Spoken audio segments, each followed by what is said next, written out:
Hey guys, welcome back to Abhyuday classes UP. जैसा कि अपने पिछले वीडियो में हमने समझा था पर्यवेक्षण क्या होता है, पर्यवेक्षण की अवधारणा, अर्थ, उसकी परिभाषाएं कुछ हमने समझा था और उसके कौन कौन से क्षेत्र होते हैं पर्यवेक्षण के, ये सभी हमने अपने पिछले वीडियो में समझा था। आज के इस वीडियो में हमारा टॉपिक है निरीक्षण। इसमें हम निरीक्षण को समझने वाले हैं क्योंकि ये दोनों वर्ड जहाँ आते हैं एक साथ ही आते हैं, भाई बहन है ये दोनों वर्ड और एक साथ ही आते हैं। अगर कोई टीचर भी आपसे पूछेगा पर्यवेक्षण क्या है तो वो पर्यवेक्षण के साथ साथ निरीक्षण भी पूछता है कि इन दोनों में अंतर क्या है।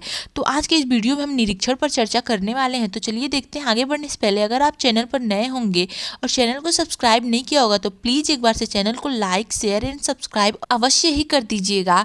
देखते हैं, भारत में निरीक्षण पद्धति ब्रिटिश शिक्षा प्रणाली की देन है। भारत में वुड के घोषणा पत्र 1854 की सिफारिश पर निरीक्षण पद्धति को स्थापित किया गया था तथा घोषित किया गया था कि इस पद्धति में जो ये निरीक्षण पद्धति है, एक उपयुक्त निरीक्षण पद्धति भविष्य के लिए शिक्षा पद्धति का आवश्यक अंग हो जाएगी और हमारी इच्छा है कि पर्याप्त मात्रा में योग्य निरीक्षकों की नियुक्ति की जाए जिससे समय समय पर संचालित एवं सहायता प्राप्त विद्यालयों की स्थिति के विषय में सरकार को रिपोर्ट प्राप्त हो तथा छात्रों द्वारा परीक्षा संचालन एवं सहायता प्रदान करेंगे। ओके, इसके लिए इन्होंने क्या कहा था कि निरीक्षकों की नियुक्ति की जाए। इस घोषणा के अनुसार निरीक्षकों से विद्यालयों की दशाओं के विषय में रिपोर्ट देने तथा छात्रों की परीक्षा लेने, संचालन में सहायता देने को कहा गया है। यह स्थिति लगभग एक शताब्दी तक चलती रही। तब तक इस स्थिति में सुधार लाने के लिए अंग्रेजी सरकार ने एक महत्वपूर्ण कदम उठाने का प्रयास किया जिसके फलस्वरूप शिक्षा का पर्यवेक्षण वुड महोदय को बनाया गया। अब पर्यवेक्षण क्या होता है ये हमने पिछली वीडियो में अपने समझा था। अब हम देखेंगे निरीक्षण का अर्थ। ये अभी हम निरीक्षण की अवधारणा को समझ रहे थे, अब हम निरीक्षण के अर्थ को समझते हैं, फिर निरीक्षण के कार्य देखेंगे। शब्दकोश के अनुसार निरीक्षण का अर्थ परीक्षा लेना। यहाँ पे आप इसे ध्यान में रखेंगे। इसका अर्थ क्या होता है? परीक्षा लेना, और परीक्षा का तात्पर्य सरलता पूर्वक आलोचनात्मक दृष्टि से जांच करना है। अब निरीक्षण जो होता है वो आलोचनात्मक होता है और पर्यवेक्षण क्या होता है वो सुधारात्मक होता है। इसे आप ध्यान में रखेंगे। आगे देखते हैं, सरकार की ओर से नियुक्त विद्यालय निरीक्षक समय समय पर विभिन्न विद्यालयों में जाता है। वह कुछ कक्षाओं, प्रयोगशालाओं, खेल के मैदान की जांच करता है। इसके अतिरिक्त वह कार्यालय संबंधी रजिस्टर, वित्तीय मामलों का समालोचनात्मक दृष्टि से निरीक्षण और प्राप्त सूचनाओं तथा स्वयं के अवलोकन के आधार पर निरीक्षक अपना रिपोर्ट तैयार करता है तथा अपने उच्च अधिकारियों के समक्ष रिपोर्ट को प्रस्तुत भी करता है। इस प्रकार प्रत्येक अधिकारी जो होता है अपनी टिप्पणी रिपोर्ट पर देता रहता है। ठीक है, परिणाम स्वरूप यह होता है कि जब तक यह रिपोर्ट मुखिया के पास पहुंचती है जिसकी रिपोर्ट आलोचना स्वरूप की गई थी उसमें परिवर्तन हो जाता है। अतः निरीक्षण का परिणाम अधिक अंशों में स्वतः निरर्थक ही हो जाता है। ये होता है जो वो समालोचनात्मक दृष्टि से निरीक्षण करता है और रिपोर्ट एक तैयार करता है। ठीक है, अब देखते हैं निरीक्षक के कार्य कौन कौन से होते हैं। निरीक्षक के प्रमुख कार्य हैं, कौन कौन से हैं? सबसे पहला जो होता है वह प्रशासनिक कार्य है। पॉइंट्स में इसको समझेंगे हम। पहला क्या है? प्रशासनिक कार्य। इसको देखते हैं। जिला स्तर पर जिला विद्यालय निरीक्षक के नेतृत्व में शिक्षा विभाग कार्य करता है। उसे अपने कार्यालय से संबंधित सभी कार्यों का संचालन तथा व्यवस्था करना पड़ता है। प्रशासनिक अधिकारी के रूप में वह जिले के अंदर राजकीय माध्यमिक विद्यालयों के अध्यापकों की व्यवस्था, स्थानांतरण, अवकाश स्वीकृति आदि कार्य करता है। ये क्या है? ये निरीक्षक के कार्य हैं। उसमें प्रशासनिक कार्य है। सबसे पहला जो पॉइंट है प्रशासनिक कार्य है। अब दूसरा देखते हैं निरीक्षण कार्य किस प्रकार करता है। जिला विद्यालय निरीक्षक अपने कार्यालय की व्यवस्था तथा संचालन देख रेख करने के अलावा जिले में स्थित विद्यालयों का भी समय समय पर निरीक्षण करना पड़ता है। ओके, इतना समझ में आया। अब हम देखते हैं तीसरा और आखिरी पॉइंट इसमें जो है वह है संपर्क कार्य। इसमें देखते हैं जिला विद्यालय निरीक्षक को अनेक व्यक्तियों के साथ संपर्क स्थापित करना पड़ता है।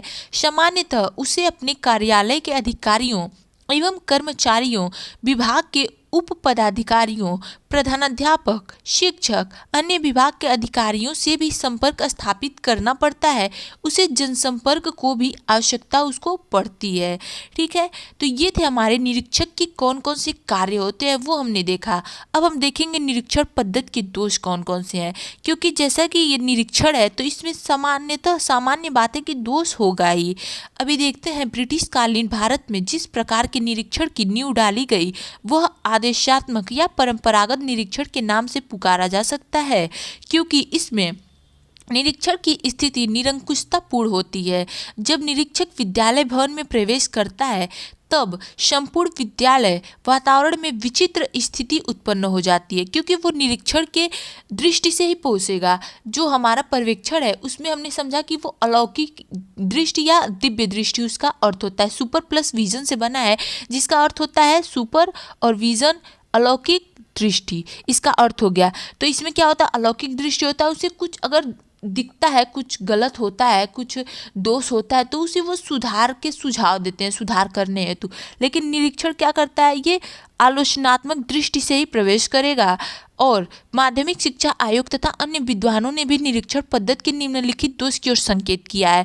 इन दोषों को देखते हैं पॉइंट्स में। सबसे पहला पॉइंट इसमें है, माध्यमिक शिक्षा आयोग का विचार है कि निरीक्षण दिखावटी होते हैं। जो निरीक्षक होते हैं वे दिखावटी होते हैं। निरीक्षक द्वारा विद्यालय निरीक्षण के लिए जो समय प्रदान किया जाता है वह अपर्याप्त है।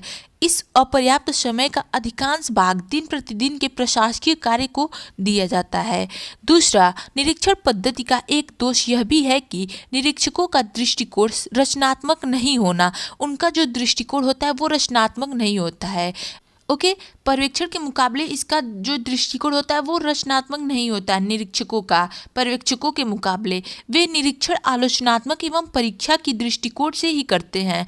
उनके द्वारा निरीक्षण के पश्चात त्रुटियों की एक लंबी सूची बना दी जाती है, एक लंबी लिस्ट बना दी जाती है। तीसरा, शिक्षा के प्रचार एवं प्रसार के कारण विद्यालयों की संख्या में पर्याप्त वृद्धि हो गई है, परंतु इस अनुपात में निरीक्षकों की संख्या में वांछित वृद्धि नहीं हो पाई है, जिसके परिणाम स्वरूप वे अपने कार्यों को सुचारू रूप से नहीं कर पाते हैं। और आखिरी जो हमारा पॉइंट है इसमें वह है, वर्तमान निरीक्षण पद्धति में एक दोष विषयगत विशेषज्ञों निरीक्षकों का अभाव होना है, जिससे वह प्रत्येक विषय के शिक्षकों के कार्यों का निरीक्षण कर सके। इस संबंध में निरीक्षकों की रुचि एवं योग्यता का कोई ध्यान नहीं दिया जाता है। यह शैक्षिक रूप से हानिकारक है। ठीक है, तो ये थे हमारे निरीक्षण पद्धति के दोष। सो गाइस, आज की वीडियो में बस इतना ही। अगर आप चैनल पर नए होंगे तो एक बार प्लीज़ जाते वक्त अभ्युदय क्लासेज यूपी को सब्सक्राइब एंड वीडियो पसंद आई हो तो लाइक एंड शेयर अवश्य करते जाइएगा।